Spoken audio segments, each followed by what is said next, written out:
Welcome, everyone. Thank you so much for joining us today. My name is Mike Leventhal. I'm the Executive Director of the U.S. Friends of the Israel Guide Dog Center. We are an amazing nonprofit located just south of Tel Aviv in Israel, and we provide guide dogs for the blind, PTSD service dogs for soldiers who've been through emotional trauma, and emotional support dogs for children with autism. It's an amazing organization. What we do is life-changing. And we hope that you'll learn more about us today. And after the program, our website is www.israelguidedog.org. I'd like to tell you how this program is going to work today. First, I'm going to introduce Helen Varon, our host. She'll say a few words. Then I'll introduce Mark Spitz and present him with an award. After that, we're going to show a short 4-minute film from the center. After that, we'll have a live interview with Ahiya Klein and his guide dog Knight from Israel. Ahiya competed in the Tokyo Paralympics. And then in the anchor leg, in a position that he's very used to, will be Mark Spitz again, and he will answer your questions and take from the chat. So if you'd like to ask questions, please do so in the chat. So now I'd like to introduce our host, Helen Varon. Helen has hosted an annual luncheon for us for 12 years in Palm Springs, California. She's an amazing woman, but because of the pandemic, we were forced to go virtual. Helen is 96 years young and really an incredible dynamo. So Helen, she started this program in memory of her grandson, Matthew. So Helen, please take it away and say a few words. Thank you. My dear friends, for safety's sake, we had to cancel our luncheon this year. And hopefully next year, we can have our luncheon again and the pandemic will subside. I would like to thank all of you who supported me so generously all these years. Good news. Last year, Zoom put us over the top. We raised over $1 million. Isn't that amazing? I'd like to thank my committee who have worked tirelessly. They are small in number, but mighty. Now for another happy surprise. Guess who's joining us? Mark Spitz, the famous American swimmer who has won 7 gold medals in the Olympics. Thank you, Mark, for joining us. Now I'd like to tell you how I became involved with the guide dogs. A friend was going to Israel and asked me to join her. Upon arrival, she told me of the terrible need, as Israel has more blind people per capita than any other nation due to the wars. Not only adults, but children as well. So we went to the complex and was duly impressed. At the beginning, only 2 people received a salary, a former paratrooper, Noah, his wife, who formed the guide dogs. The puppies given to volunteers for 1 year, then returned for extensive training. Noah bought dogs from USA, who only knew commands in English. And so commands such as stay, go, etc. were in vain, as the recipients only spoke Hebrew. So they had to breed and train in Hebrew. The breeding is in a lovely facility and doing very well. Upon my return, decided to start a chapter here in Palm Springs and name it after my dear grandson who died unexpectedly at the age of 21. As you can imagine, this charity is close to my heart, and pray that I can live a few more years to help raising more money. I get at least 6 requests daily asking for large amounts from other charities. I ask for any amount you are comfortable with. Of course, a large amount is always welcome. But thank you for listening, being a friend. Unity gives us strength. God bless you, and God bless America. Signing off, Helen. Over to you there, okay? Thank you, Helen. That was lovely. And again, we are so grateful for your friendship and years of support. So thank you again. Now I'd like to introduce our special guest, Mr. Mark Spitz. Mark started setting swimming records at the age of 10. And if you really want to learn a little bit, go on Google and search him. His accomplishments are so long, I just couldn't read them all now. It really is quite impressive. He's remembered most for his 72 Olympic Games, where he set 7 world records and 7 gold medals. And that was a record that stood the test of time. He held that for 36 years, only broken recently. On a personal note, I want to say that Mark is one of my heroes. I was a freshman in high school, and we were in an area that's not very Jewish. Out of 1,000 kids in school, I think there were 6 of us that were Jewish. We felt the sting of anti-Semitism. We were bullied. And there were times that I wondered why we even had to be Jewish. And I'll tell you that Mark made me proud to be a Jew again. He did his job with honor and humility, and he let his swimming do the talking. After his performance, we all walked a little bit taller. So Mark, I want to thank you from the bottom of our heart for that. And I also, on behalf of the Israel Guide Dog Center, would like to present you with the Freedom and Independence Award, recognizing your accomplishments in the pool and out. And thank you for what you've done for our people. And Mark, the floor is yours.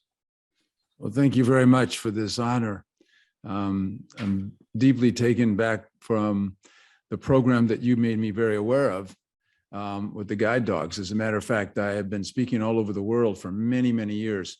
And I remember when the Paralympics became a part of the Olympic program, I was actually in Canada speaking, and I was taken back by listening to somebody that had a disability, and more importantly, it was known as a challenge, because they're not known by the people that have those disabilities that they're disabled. They're challenged a little bit more than somebody that doesn't have that challenge. And he says, although I can't stand up, don't prevent me from standing out. And I think that the guide dogs and that providing that opportunity for people in Israel to be able to stand out and live their life in a more productive way. And so I'm totally into this cause and the need and the necessity, and that the community becomes more productive when they have the ability to be able to move about and function in a normal way, whatever normal is considered normal today because of COVID, but nonetheless, I think this is a great charity and a great foundation and a great opportunity, and I believe in it wholeheartedly, and I'm honored that I've been given this award. Now back to you. Mark, thank you so much, and we will be coming back to Mark for some live Q&A. So put your questions in the chat. The next thing we're going to do is see a film that was produced at the center in Israel. So everything you see is from there. So as you're looking in the background, we know that it's been difficult for people to travel to Israel. We want you to come when things are open again and visit the center for yourselves. But this film, you will see what we do a little bit. It's a little taste just to stimulate some interest. So Julie, if you can, let's start the movie and then we'll come back.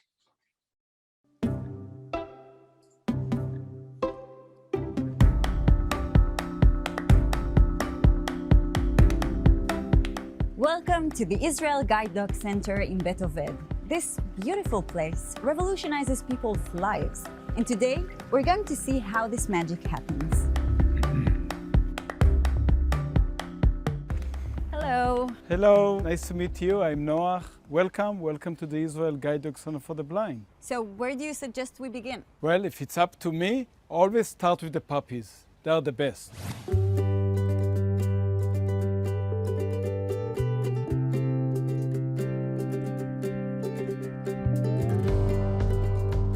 So tell me about this place.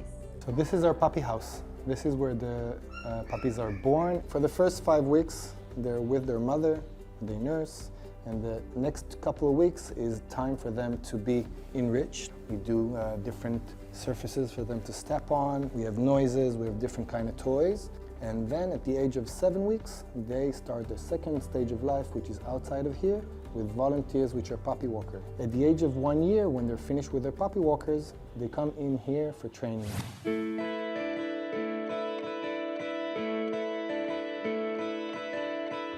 Hi, Lucy. Hey, Ahiya. Introduce us, please. This is Joyce. Joyce, this is Lucy.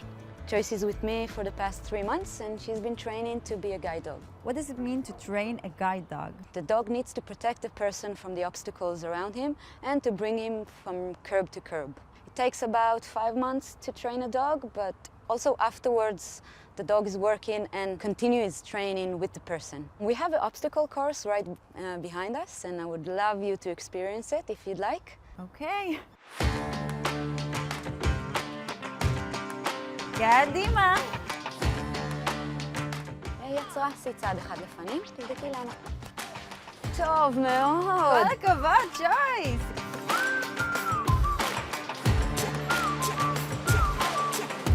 יצרה, נראה למה יצרה. טוב תודה. המון. Wow. How was the experience? It was amazing, actually. I mean, I felt confident. I completely saw it, and the fact that you were confident and calm, you gave Joyce the opportunity to do the job. So you were a good team. Since it was founded in 1991, the Israel Guide Dog Center has partnered hundreds of guide dogs with people with blindness and visual impairments. In recent years, it has also offered service dogs for people with PTSD and for children with special needs.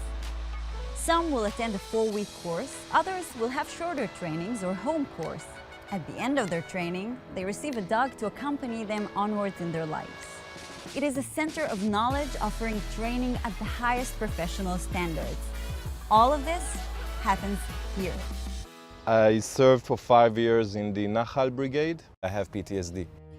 She is responsible for at least 50% of me smiling. She guards me at night, so it puts my mind at ease. She knows how to calm me down when I'm really crying.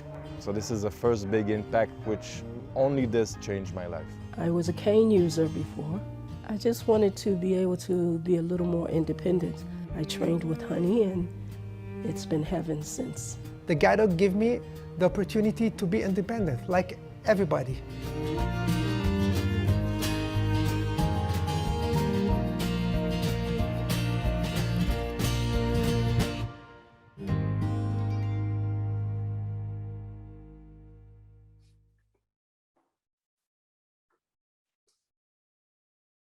Okay. So I hope you enjoyed that. Again, it was a little glimpse into what we do and where we are. We're just south of Tel Aviv. We're the only internationally accredited guide dog school in the entire Middle East. It's an amazing oasis of dedicated people who just want to change other people's lives. Our dogs are born, raised, and trained at our center in Israel. They are trained to only respond to Hebrew commands. And while I like to say they understand Hebrew, that they only bark in Yiddish. But the thing that I want you to really understand is the relationship between the dog and their partner. They're constant companions and best friends. They travel life together, and the dogs help people pass the obstacles of daily life. It truly is a remarkable relationship. You saw in the film the PTSD, the soldier, Yaron. That dog helps him get out of bed every morning and get on with his life. Not only that, but we have emotional support dogs. And a mother told me recently about her child who is not communicative, does not talk to his parents or siblings. But every day when he comes home from school, runs to the dog and lifts the dog's ear and whispers in the dog's ear and tells the dog about his day. The mother is heartbroken that he won't talk to her and tell her those things, but she's so moved that there is a way for him to express his emotions, at least to someone. It's the intangible part of what we do, the relationship between the two-legged and the four-legged. And nothing we do is possible without the help of people like you. You are our partners, and together we are helping to change the world. So they've put in the chat the link to a donate button. We hope that you'll consider making a gift today or in the future, but this is a good one. This is one of the organizations that are worth supporting.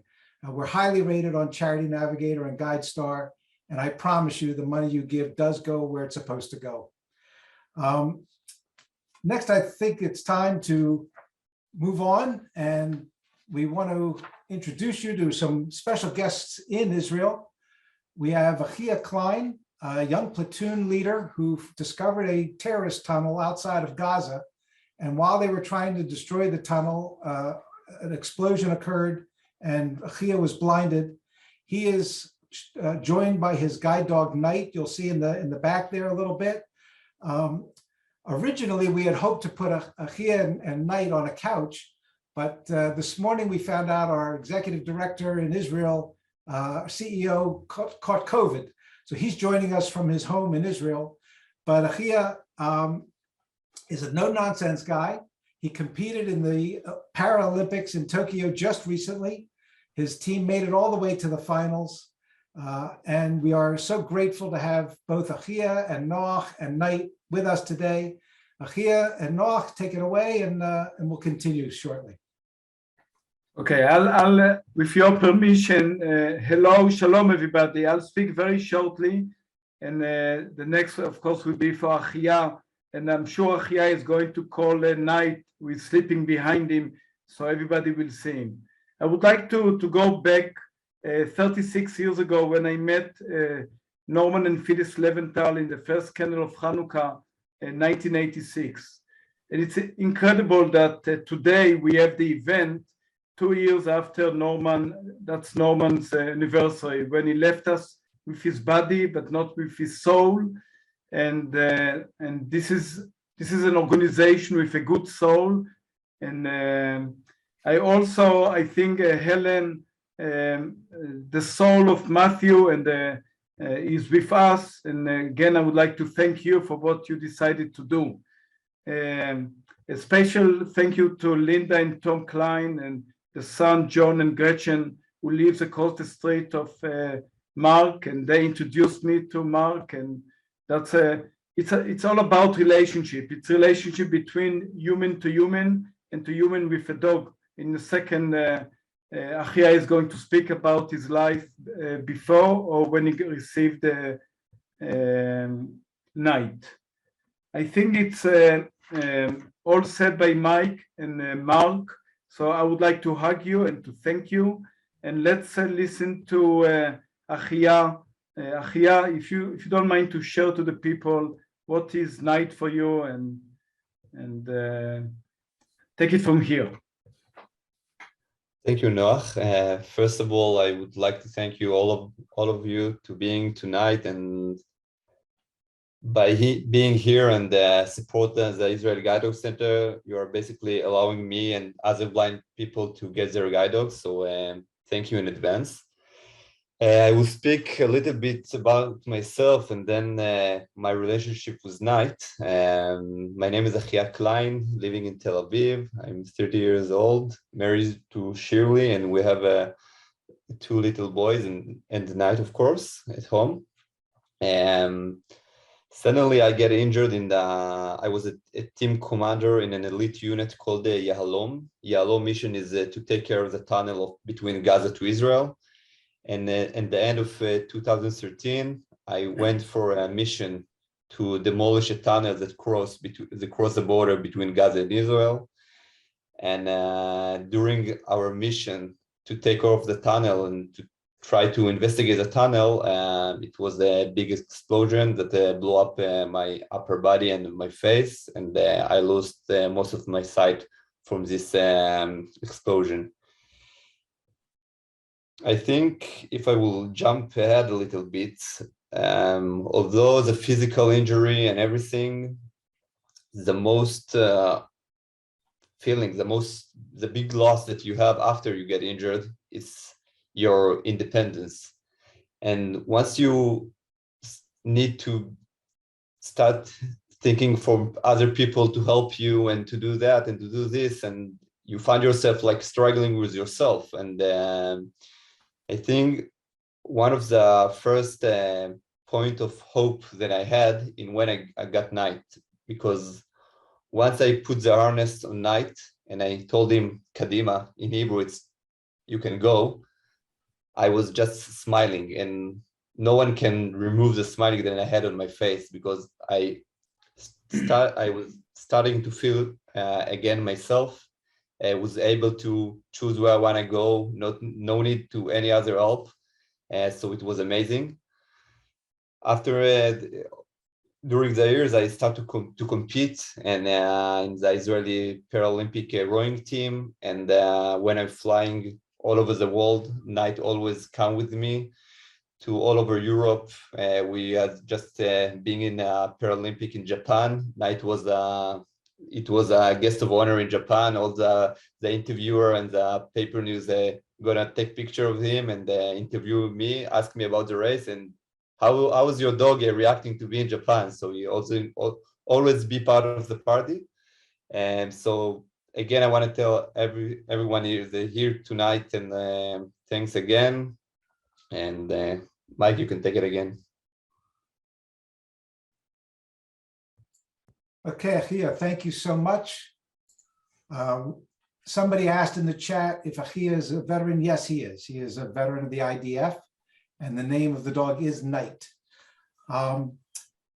Very often people ask me, what are the costs involved with this program? I just wanted to let you know that to provide a guide dog is free of charge to the clients. The guide dog costs us about $32,000 each. A PTSD dog for a soldier who's suffering from emotional stress is $18,000, and an emotional support dog for a child with autism is around $10,000. These are a fraction of what it costs here in the States. So we're very efficient and very proud of that. There's a couple other ways that you can help us in addition to direct donations. Please tell your friends. That's one of the best ways. We're still one of the best kept secrets in Israel, and we'd like to be more well known. We do great projects with bar and bat mitzvah kids. So if you know anybody coming up of age and we can connect them with a great project in Israel, we'd be happy to do that. You can give gifts pre-tax through your IRA, and of course, gifts in your final wills. And the last way you can help us is we have a lot of stuff that needs to get to Israel. So supplies. And if you're going to Israel and you're willing to take an extra bag for us, that's a great mitzvah. And you get to bring the bag to Israel, take it to the center, and we'll give you a VIP tour for your efforts. So with no further ado, I'd like to bring Mark back. And now is the time for questions and answers. So for people who have things, you can be more than happy to put into the chat. Mark, a couple of questions have already come through. One of the things was people asked, remember that you were originally planning to be a dentist after the Olympics, and that plan changed. Can you tell us the direction your life took post-Olympics? I'm very happy to do so, as a matter of fact. Yes, that is a true story. And I was in dental school when I went to the Olympic Games in 1972. But the schedule of the Olympic Games was going to impede my studies by about 2.5 weeks, because by the time I finished my last event in Munich, Germany in 1972, I was immediately going to be on a plane the next day back to the dental school, which was in Indianapolis, Indiana, at the School of Dentistry at Indiana University. And a funny thing happened along the way. I became very successful in my accomplishments as an athlete, but into the early morning hours of that particular day, I was supposed to be traveling. The Israeli tragedy happened with the 11 athletes, and we're not here to talk about that, but that sort of side-railed my plans immediately, as well did, I think, a lot of people that were affected directly and indirectly by that particular incident. So I elected to immediately, because of some security issues, go back to my home in Sacramento, California, and asked the dean of admissions and the person that was responsible at the head of the dental school if I could take a year leave of absence of which they granted me. So I had all intentions to go back to dental school, but I never quite made it. Dental school is one of these things that's a 9-to-5 job plus overtime and no pay. and for me to then pursue the other opportunities that basically were before me after my success, in that year that I was taking a leave of absence, it was going to be then almost impossible for me to go back. So in answer, a long way around it, I never became a dentist. I'm probably the most famous dentist that never became a dentist. How's that? So don't come to me with a toothache. So how have you kept yourself busy for the past few years? Well, I've been really busy for the last almost 50 years. As a matter of fact, this September 4th will be the 50th year that I won my 7th gold medal. I just finished a documentary that will play sometime later on in the middle of this year about that exciting time in my life, and also the tragedy that occurred at the same time, walking in the footsteps immediately in the Olympic Village of where it all happened and what I was doing and how I sort of like moved about and got out of there, which was kind of a little dicey conversation because some of that protocol is actually part of the, how should I say this, is part of a game plan that if in fact in future Olympics something tragic like this would ever happen, I'm the only example of a success of being able to coordinate and create a bubble around somebody or the people that they need to create this bubble around. In this case, it would be all of the Olympic athletes and also the officials and the coaches, and including the spectators and the citizens of a city. So it was quite involved to be able to dice around and say enough to be meaningful and not enough to be meaningful, if you know what I mean. Exactly. But then, of course, I've been very fortunate. Had a product line in the swimming suit business, partnered up with Adidas, the shoe company, for almost 30 years. Sold out my position, and they made me an offer I couldn't refuse. I've been involved in real estate developing here in the United States, and also started a company that became a public company. We were traded on NASDAQ, and then we sold the company to a major bulge bracket international institution. And I was very fortunate to have done well with that. I've stayed in the stock market business, and it's up and down. And as my younger son said, Dad, it's it's not timing the market, it's time in the market. And so I've been very fortunate to just have a thick skin, as they say right now, if I've watched the world events as of late. But I've always stayed busy, and I do a lot of charity work, involved on the board of directors of a thing called the Laureate Sport for Good Foundation, which we have at any one given time in any one day, over 1 million people that are in our programs. Our patron sponsor is Mercedes and the Richemont Group. People don't know about the Richemont Group, but you know about their products. How about Cartier, Alfred Dunhill, and a lot of the expensive brands. And they have put their heart and soul that kids that are challenged all over the world, indigenous kids, get off the street. And so that has become my passion.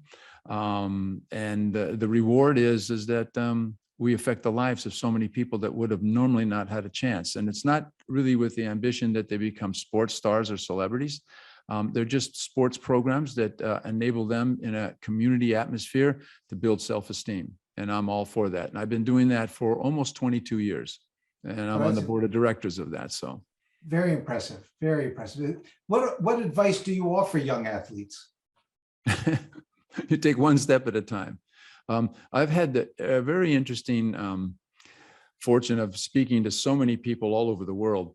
And one time on a long flight to Australia, this has got to go back 30 years ago, I said, why was I so crazy to try to compete in so many events? And with the idea that, I could just blow all of this. And even though I was the world record holder in those events that I competed in, what would happen if I lost? What effect would that have on my career and my legacy? And I came up with this statement, and that was the mystery, the magic, the wonder, and the innocence of never having done it before. Those became the seeds of creativity that developed into my success story. And I've always encouraged somebody. It doesn't matter what your story wants to be or how you vision it to play out, but the most important thing is that things don't happen by accident or by chance. They're a matter of choices that we make.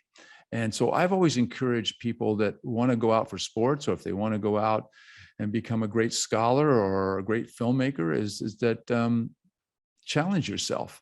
Take that step one time at a, 1 foot at a time, right out in front of you. And it's not that you're ever going to fall down. It's just how well you get up.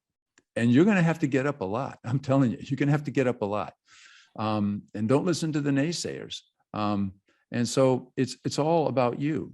And to me, I've always come away and emphasized to people that I speak with that it's never too late to be the person that you thought you could be.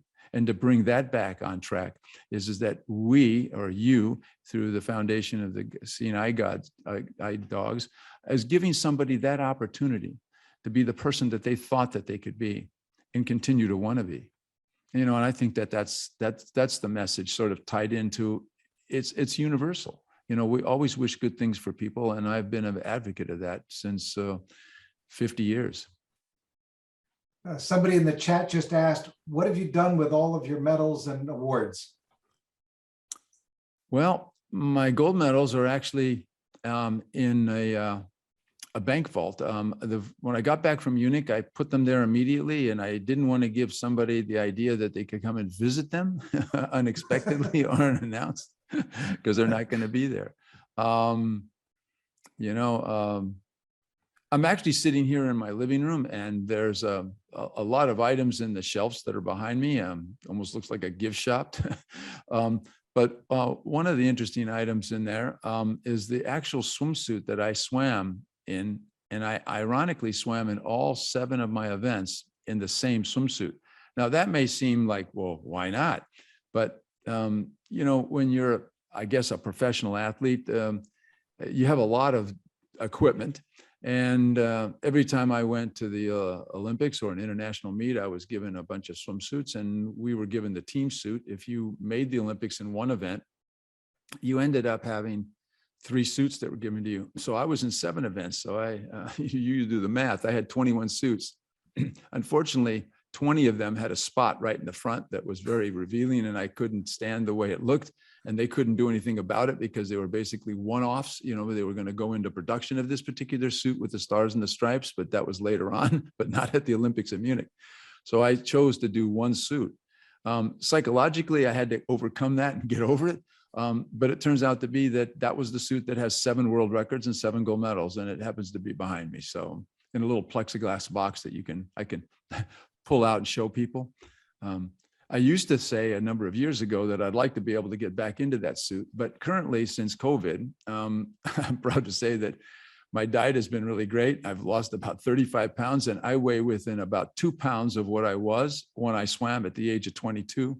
And I can get into that suit now. Not that I'm going to swim as fast, but I can. You look tremendous. Somebody wrote an excellent question. With all the emphasis on mental health in the Olympic athletes, what help was available for athletes when you competed? 0. Back in my day, you had to be an amateur. We didn't come to the athletic venues with our agents, our trainers, our coaches, our psychologists, our negotiators, our sponsors, and then obligations that follow along with having to spend time, doing press interviews and all of that. So, I visualized and imaged what it would be like to swim in each one of my races. I went over it over in my mind. I was pretty confident. I know that the simplicity of being successful is that the more times that you are successful, and I tell this to kids because a lot of people don't have the money to be able to have psychologists or psychiatrists or people that are going to be in their corner all the time and understand all that's going on in your life. And that is that you build self-confidence by setting goals that are attainable relatively soon. And so if you, instead of saying, I'm going to go up that ladder, 40 rungs of the ladder, how about just 1 over the next week, and then get there and then look at the next one. So eventually, after a number of days or months or years, pretty soon you realize, well, maybe I'm at the top of the ladder. And that's how you go about it. So many people, I think, have a vision of building the Empire State Building, and they're thinking about the penthouse floors. they don't concentrate on the foundation. The foundation that they build for themselves is a small little pinnacle. It's almost like building a pyramid upside down. It's kind of tippy. I mean, I don't think you could get a pyramid to actually stay upright if it was actually turned upside down, right? Because it's at a point. It's better to actually build a pyramid foundation, and then you can either go up to a pyramid or a point, which means you're focusing on your vision, or if you're more broader range, like some of these guys in the internet business, you know, that become billionaires at the young age in the middle 20s, well, they're building up these tall buildings that have a very broad bandwidth, so to speak. So, you know, surround yourself with positive people and get the negativity out of your life. Another question came in. In your career, you swam in many different countries. I know I saw in your bio that Israel, that you swam in the Maccabi Games, but somebody asked, as you were traveling in other countries, did you ever feel anti-Semitism? That's a good question. You know, what is anti-Semitism and what and how it can affect somebody? Two people can be in the same environment and it'll affect those two people differently. You know, you were talking about your high school and that you had like 6 people that were Jewish. I had 1. Oh, excuse me, I had 3, my 2 other sisters. Okay. Yeah, I mean, I've had people approach me when I was younger, especially in the beginning of high school. And it can be cruel, regardless if you're Jewish or not. I mean, just from the cliquish groups that are around.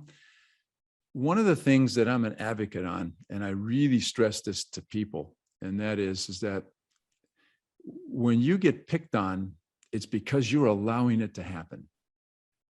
That being bullied starts to escalate. And so that when you don't put up a face and a front to that, it can become escalated by those people that continue to do that in a much more grand way. Now, that's simple for me to say as an adult. And when you're a kid, I mean, it's hard to say, well, if I stand up, what if I get punched in the face? You know, in one sense, that's almost the risk you have to take. But at the end, and Israel wouldn't exist if they were timid in that situation and scenario, because everybody's wanting to bully Israel for whatever the reason may be. They call it anti-Semitism. So the answer is, in a longabout way, yes. But the only way to fight anti-Semitism, and I never bargained for this, that when I was so successful in the Olympic Games, I became a spokesman for not only athletes in the Olympics, I became a spokesperson in a way by de facto about swimming. And also the fact is that I was Jewish and I didn't hide under a rock. I couldn't. It was a known fact. If you think about it, I swam and was one of the most successful athletes of all time. And only 5 to 10 miles away was Dachau, where it all started, the concentration camps. So what better omen to stand up for who we are as a people than to basically face up to those challenges, to answer to those naysayers. You know, I'm a human being just like you, you know, you want to make something of it? And that's sort of been my attitude. And I've never been approached ever since I took that attitude. I was just commenting with my wife, as a matter of fact, that I've been happily married to for about 48 years. And I said to her the other day, I said, you know, there was something that we were going to go back to Amsterdam. And I said, do you remember Amsterdam? And she says, yeah, it was a nice place, you know, with all the tulips and everything. I said, no, that was the place that somebody challenged me when I was 23 years old, the year after the Olympic Games, that I was Jewish. And I physically got into an altercation with him, and he was in the press. And ever since then, nobody's ever approached me since. Well, you are an inspiration, Mark, and your words mean so much to all of us.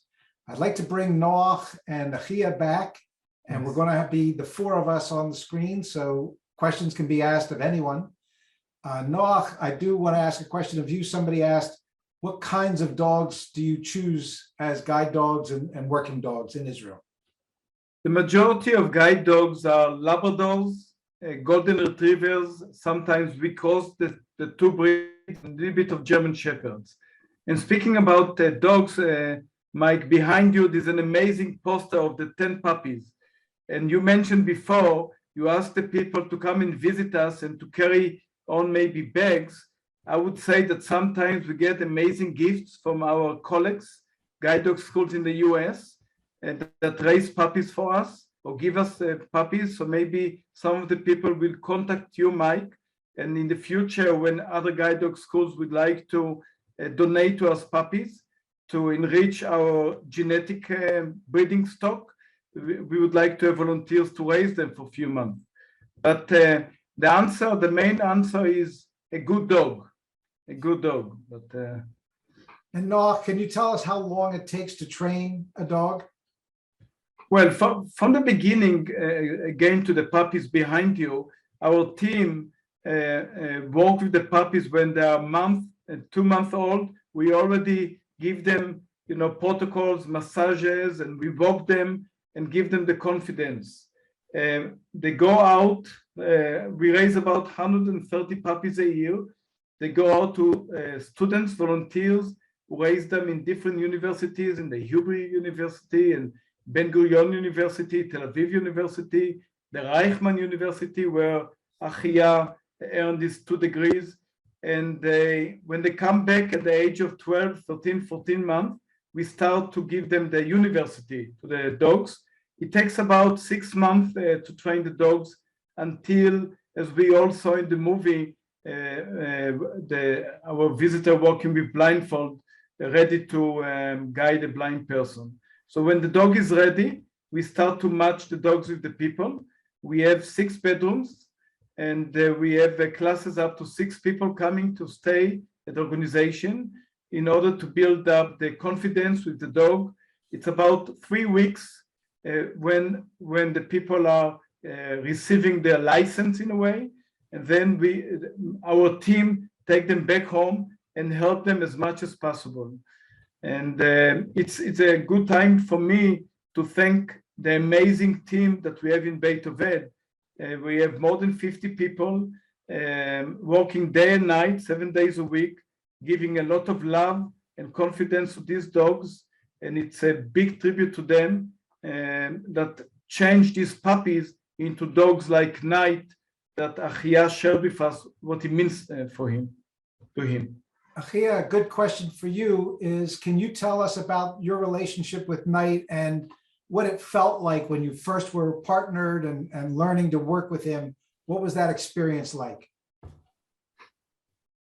As I shared before, I think the first things that I remember from my first meeting with Knight is the smile that I had on my face, because it's like it was like 1.5, 2 years after my injury that I smiled, because I felt my independence again.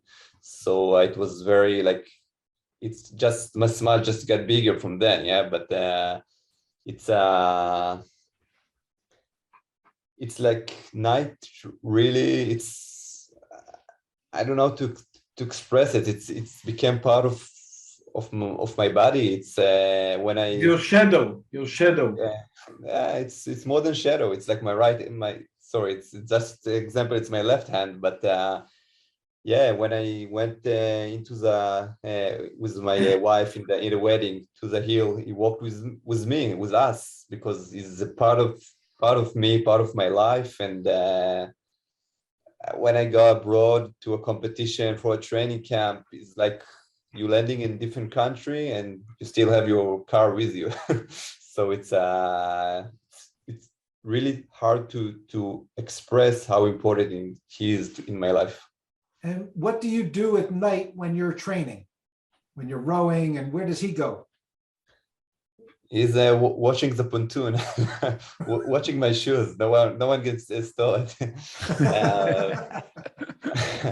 Actually, it's most of the time he's like just sitting in the club, in the boathouse, waiting with water or something like that. It was once I compete in Sarasota, in the state, and it is alligators there, so I was a little bit afraid to put him next to the boat. So it was one of my friends that was take care of him. But most of the time he just waiting for me, and yeah. Do you think Knight would come over and meet the visitors on camera today? Or is he just too happy sleeping? He's having his sweet dreams. I have an interesting question, maybe, if I may pose this question. Is the question to Ahiya?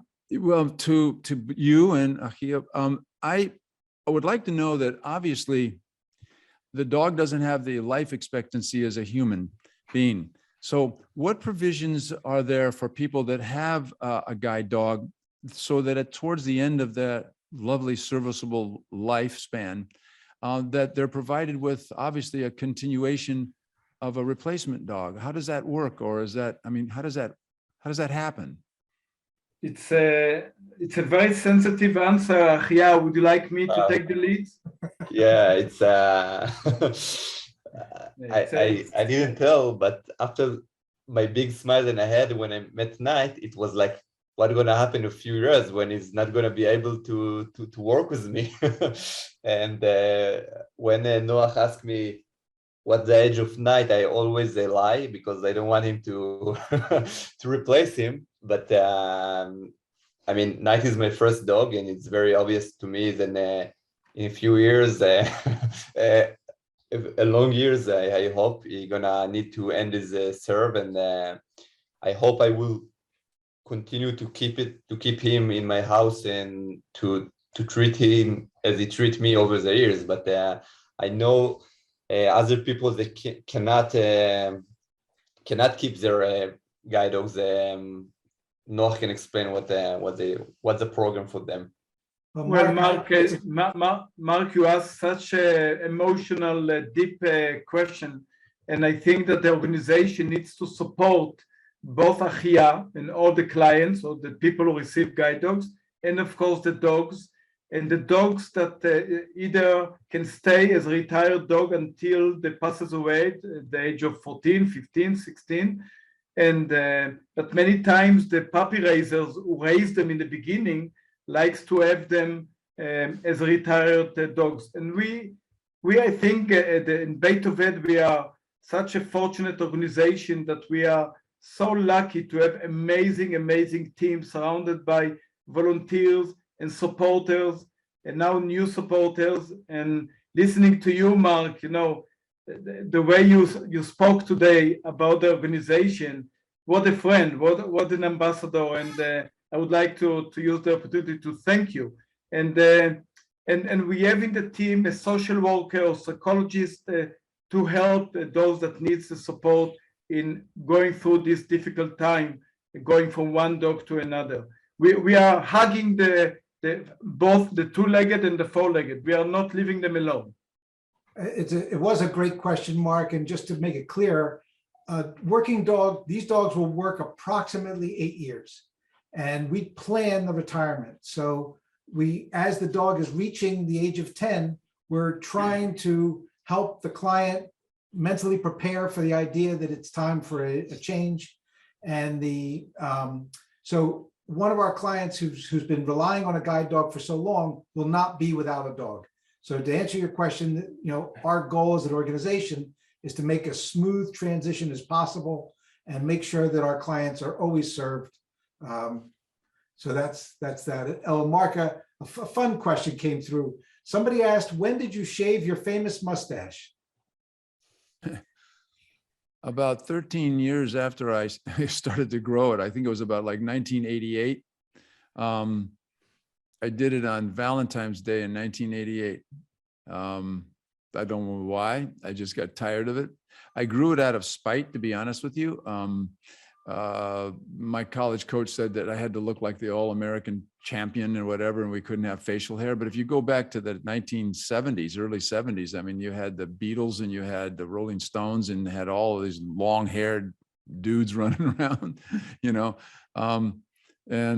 So when I finished my senior year at college, I decided to start growing this mustache. Well, it took about 5 months to fill in. It was really slow. And I went to the Olympic trials and had all intentions of shaving it off. But everybody was talking about my mustache, so I decided to keep the mustache. And because if they were talking about my mustache, they weren't figuring out how to beat me. So I figured this has got to be great, you know, and I'm swimming great and I'm breaking world records.